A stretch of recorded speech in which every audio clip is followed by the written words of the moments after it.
राधे कृष्ण अष्टपंचाश दशकम।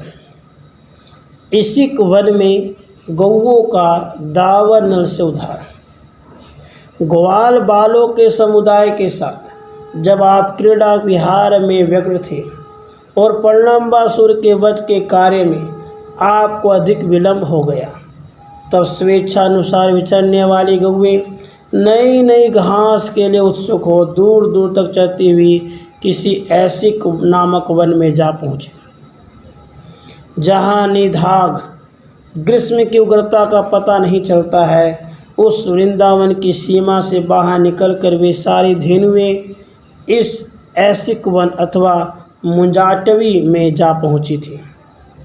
एक तो वे आपके विरह से व्याकुल थी, दूसरे उष्णता से पूर्ण ग्रीष्म ऋतु के ताप के प्रसाद से उनके सारे अंग पसीने में डूब रहे थे। अतः उस वन में वे स्तब्ध खड़ी रह गई थी।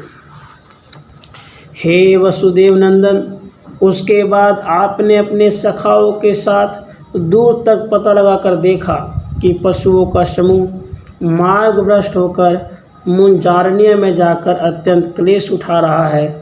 यह देख उन गौओं को सिर लौटा जाने के लिए आप ज्यों ही निकट गए त्यों ही हाय हाय सब और दावा नल फैल गया। सारी दिशाएं प्रज्वलित हो उठी।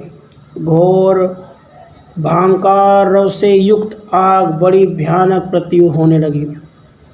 उसमें मार्ग भूल जाने के कारण आपके सखा और गौएं अधजली सी होकर आर्तनाद करने लगी। हे श्री कृष्ण रक्षा कीजिए, हे श्री कृष्ण रक्षा कीजिए। ऐसा कहते हुए वे सब के सब एकमात्र तापहारिया भगवान के शरण में गए। तब आपने कहा, अरे अत्यंत भयभीत होने की जरूरत नहीं, तुम डरो मत। सब ओर से नेत्रों को अच्छी तरह मूंद लो। आपके इस आदेश से जब सबने नेत्र बंद कर लिए, तब कहाँ रहा वह दावानल और कहाँ गई वह मुंजाटवी।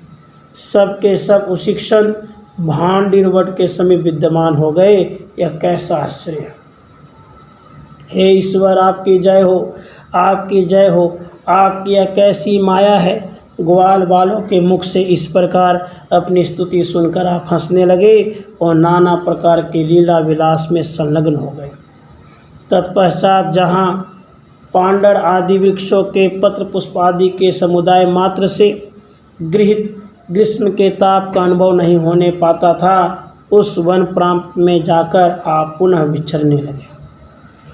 आप श्रीमुख पुरुष की भांति जो भारी ताप का भार वहन करता है, आपके भजन की भांति भीतर के पंख को सोख लेता है, तथा आपकी भुजाओं के समान जिससे अत्यंत तेज का प्रवाह उठता रहता है, उस तपन समय ग्रीष्म को आपने यमुना तटवर्ती स्थलों पर व्यतीत किया।